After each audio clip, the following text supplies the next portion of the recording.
Hello, and let's talk about Vodafone, telecom companies, and adjusted gross revenues. I'm Pragya.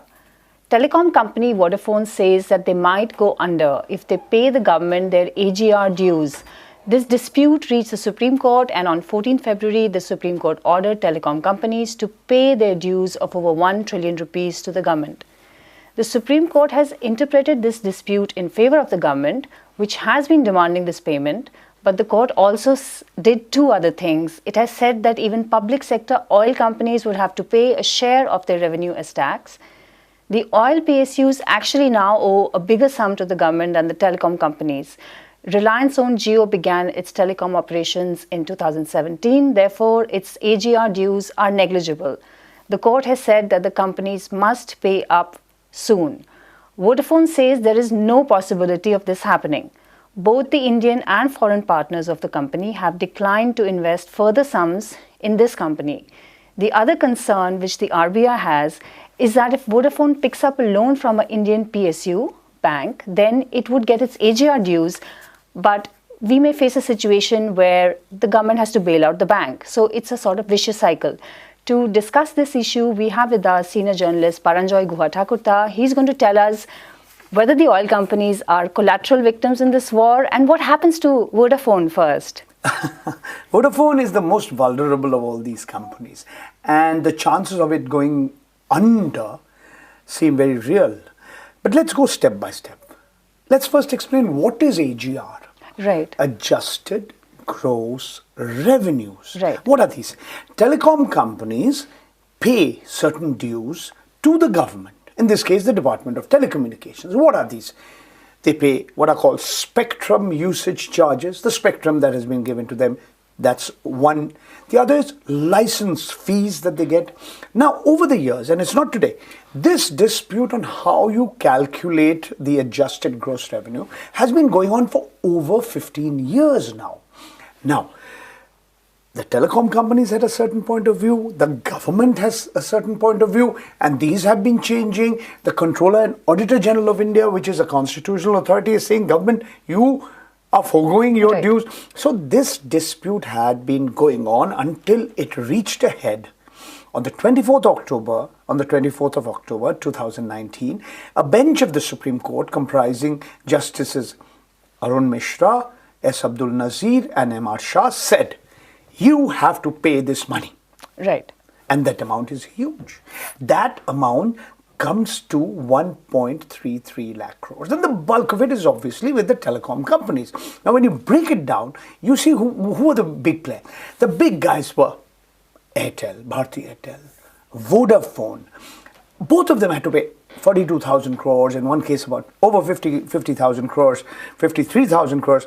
Now what had happened was various kind of, okay, first the petition, then the review petition, right, and finally the Supreme Court says, no, you have to pay. Right. I mean, who do you think the Supreme Court is? You pay or not? And criticizes the government for being soft on these companies. Now, the government has tried to work out various ways in which it ensures that this company in particular, Vodafone, doesn't go under. And remember, this is not the first time it's happened.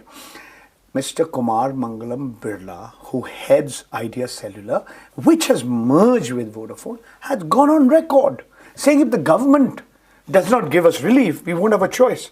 We'll go under. Earlier, the head of Vodafone in the United Kingdom, Nick Reed, he'd gone on record. Remember, this is India's second largest telecom company. Today, you have Reliance Jio as number one, you have Vodafone, you have Bharti Airtel.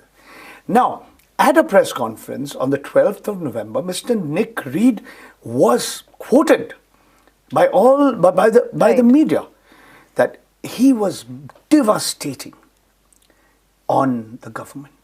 He says, Indian official dumb welcomed Vodafone with all the warmth of a Himalayan mountain top. I mean, you can't get more sarcastic like that. They've been fighting cases, they've been a soft target for politicians and taxmen, and he said the destruction of value has been complete. He said regulatory authorities have not been supportive. The following day, Mr. Reid sort of issues a statement saying, no, we want to be in India. And the story is Mr. Ravi Shankar Prasad, the communications minister, apparently gave him a earful.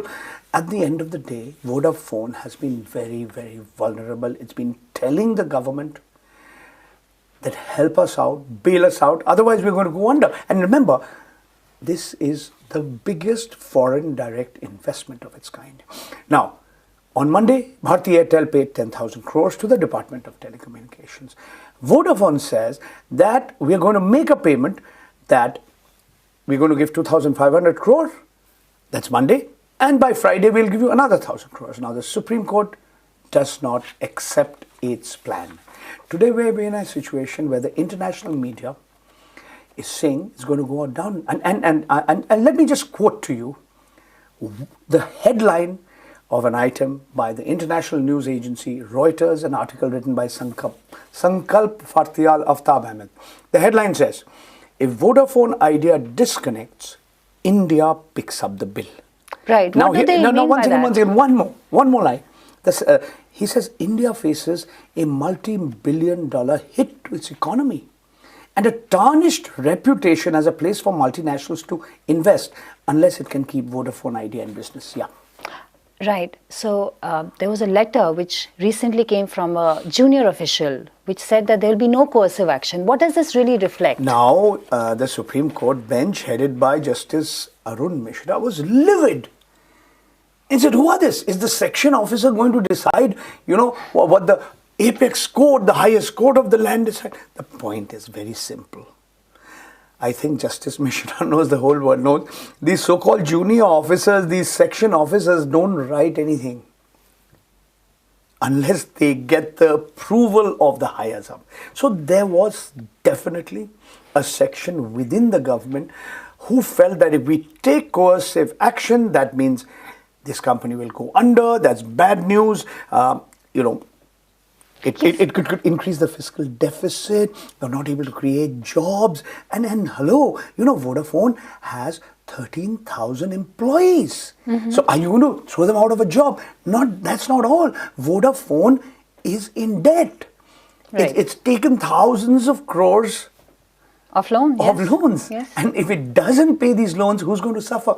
Banks are going to suffer. The country is going to suffer, yes. Now, could this situation have been avoided? This discussion has been going on for donkeys years. Ever since that Supreme Court judgment came, there was a high-powered committee set up with the Cabinet Secretary, the Telecom Secretary, the Finance Secretary, Law and Justice, etc., etc., etc. The idea was to work out a package. There was talk. Then the government gave a moratorium on payment of spectrum. So there were all kinds of packages being sorted out, and surely there were discussions going on between Finance Minister Nirmala Sitharaman and Telecom Minister Ravi Shankar Prasad, all to say that hello, let's see how we can amicably resolve this. Because if Vodafone, India's second largest privately owned telecom service provider, goes under, it's bad news for everybody, including this country. Why is it such bad news? Because you're going to end up with a duopoly. Mm-hmm. Already your public sector, which is Bharat Sanchar Nigam Limited and Mahanagar Telephone Nigam Limited, is in doldrums. They've offered a voluntary retirement program, and large numbers of employees have availed of the service. But the point is it good for the country where you have a player who's just been around for a little over 3 years? I mean, after all, Vodafone's been there much longer. It's an international multinational. Do you want only 2 players? Mm-hmm. Here is a country where once upon a time you had no less than 15 telecom companies. Are you going to come down to just a handful? Now, you can say 15 was too much, Only 3 remain now. 3 means I include BSNL, MTNL as one, though they are 2 separate companies. Is it good that you have India's richest man, Mr. Mukesh Ambani, heading Reliance Jio, who started in 2016, so he's been around for just 3.5 years or thereabouts, should become the leader, and you have a poor second, Sunil Bharti Mittal. Once upon a time, he says, we are one of the world's largest telecom service providers. It was all over the West Asia, all over Africa. And today he's struggling to survive. And at the end of the day, you use your Well, mobile phone. you know, I mean, why have the services deteriorated? We didn't have to pay for voice. Now we do. And why has the service deteriorated? Why have you having to make the same call 3 or 4 times? Because investments are not being made. The telecom sector is steeped in debt. One estimate says it's over 700,000 crores. I mean, that's bad news. Right. I mean, so if they're so steeped in debt that they're not investing in the infrastructure, in services, then at the end of the day, do we want the company headed by India's richest man to have a monopoly? Right now, we are moving towards a duopoly if Vodafone Idea goes under. Right. And in any case, MTN and BSNL have in some ways been allowed to sort of wither away. That's another story. Yes, That's a story of how the public sector has been allowed to absolutely, it's been treated very, very badly. I mean, the government has not supported the public sector. I mean, that's ideologically driven. That's this government. Earlier governments did differently, but this government has gone ahead. I mean, I guess they don't want... Paranjoy, what happens to the oil companies which have now been included in the ambit? What does this mean? That's a good issue to discuss. I think the Supreme Court, in my humble opinion, should do a rethink. Look, this is collateral damage, as you rightly pointed out. I mean, they have availed of certain services and they have allegedly not paid what they owe to the government. But in the process, look, are you going to ruin an already terrible economy? I mean, look, your economy is growing at its slowest pace in the last 11 years, according to the Government of India statistics. Many people doubt these statistics. Your industrial production has been negative. Your trade, your exports and imports have been negative. You're not able to create jobs. And hello, you're seeing a demand recession. You're seeing even electricity demand. In an energy short country, you're seeing electricity demand coming down. Are we in this situation where, and already, I mean, the economy is in a terrible shape, and you want it to get even worse? The telecom companies say that they want to pay in tranches, they want a little bit of a break. Would that work out really? If they don't have money, I can't predict the future. I really can't predict the future, just as I can't predict the way in which the Supreme Court of India or the Government of India acts. We'll have to wait and watch. But things are very, very, very messy at this juncture as we're talking. All right. Okay. Thanks for joining us, Paranjoy. Thank you, Pragya. Yeah. So, we move to another story, this time from Lucknow. A group of students and activists were arrested as they marched from Chauri Chaura near Gorakhpur in UP to Rajghat in Delhi. They were marching against the proposed nationwide National Register of Citizens. They were arrested in Ghazipur in UP again. The police has accused these young students and activists of misleading people and instigating the citizens against the CAA, and it has called their yatra illegal. Now the yatra has been resumed because they have been released, but they have had a harrowing time. In this short video, they narrate the story of their march, the events that led to their arrest, and what it was like being thrown in the lockup by the Uttar Pradesh police. हमारा उद्देश्य इस यात्रा का यही था कि गांधी के संदेश को समाज में पहुंचाएं और जो जिस हिंसा के बल पर वो पार्टियां एक दूसरे को लड़ा रही है, वो चेक करना था कि वो हिंसा कहीं नफरत कहीं हमारे मन में है, इसको दूर किया जाए ताकि जो पार्टियां लड़ा रही हैं आपस में एक दूसरे को वो न लड़ा पाए। और दूसरा इसका उद्देश्य यही था कि लगातार लोगों से मिला जाए गाँव में पैदल चल करके और गांधी के संदेश को, अम्बेडकर के संदेश को समाज में पहुंचाया जाए और जागरूक किया जाए उनके अपने मुद्दों पर। जो नागरिक सत्याग्रह पदयात्रा है, ये 4 जिलों से गोरखपुर, देवरिया, आजमगढ़, मऊ होते हुए गाजीपुर पहुंची थी। गाजीपुर हम 10 को ही पहुँच चुके थे। एक दिन तक पूरी गाजीपुर पुलिस के 3 जवान और एलआईयू की पूरी टीम हमारे साथ रही। हम जहाँ सोए हमारे साथ सोए थे वो लोग, हमारे साथ खाना खाया। उसके बाद फिर अगले 11 तारीख को सुबह जब हम लोगों ने मार्च गाजीपुर जनपद में शुरू की तो सुल्तानपुर चौराहे के पास हम 2-2 की संख्या में लगभग 500 मीटर 1 किलोमीटर के डिफरेंस पे अपने पर्चे बांटते हुए चल रहे थे गांव की पगडंडियों से। वहाँ अचानक से पूरी 150 से 200 की लगभग संख्या में पुलिस आती है, एसडीएम और एसपी सिटी के नेतृत्व में। वहाँ सीओ भी रहते हैं। ये आते ही हमसे बोलते हैं कि आपका जो पर्चा है इसमें आओ, हमारे साथ चलो। ये कहीं ना कहीं शांति भंग की आशंका उत्पन्न करती है प्रशासन के मन में, तो आप लोगों को डिटेन किया जा रहा है। तो वो हम लोगों को लेकर के शाम तक 2 से 3 बजे तक हवाई पट्टी गाजीपुर में रखते हैं। फिर वहाँ से वापस हम लोगों को गाड़ी में पुलिस की वैन में डाल दिया जाता है। जब हम ये पूछने पर कि हमें कहाँ ले जाया जा रहा है, वो कहते हैं कि अब आप लोगों को फ्री कर दिया जाएगा। उसके बाद वो हमें लेकर के जिला कारागार गाजीपुर लेकर के जाते हैं, जहाँ हम लोगों को जेल में बंद किया जाता है 151 और 107-16 की धारा में। जिला जेल में जाने के बाद जो पहली चीज़ रियलाइज़ हुई कि रहने की हालत बहुत बदतर थी। हालांकि हम लोग राजनीतिक कैदी थे तो कम से कम हम लोग के लिए एक अलग बैरक खुलवाया गया, लेकिन हालात तो वैसे ही थे, खाने से लेके और सारी व्यवस्थाएं वैसे ही थी। जिला प्रशासन क्योंकि बहुत सख्त था शुरू में, FIR की कॉपी तक रिलीज़ नहीं कर रहा था, तो जेल प्रशासन भी उस तरह ही बिहेव कर रहा था। धीरे धीरे जब लोग मिलने आने लगे, गाज़ीपुर के सांसद आए, लोकल विधायक आए, तो धीरे धीरे जेल प्रशासन ने भी थोड़ी नरमी बरतना शुरू किया था।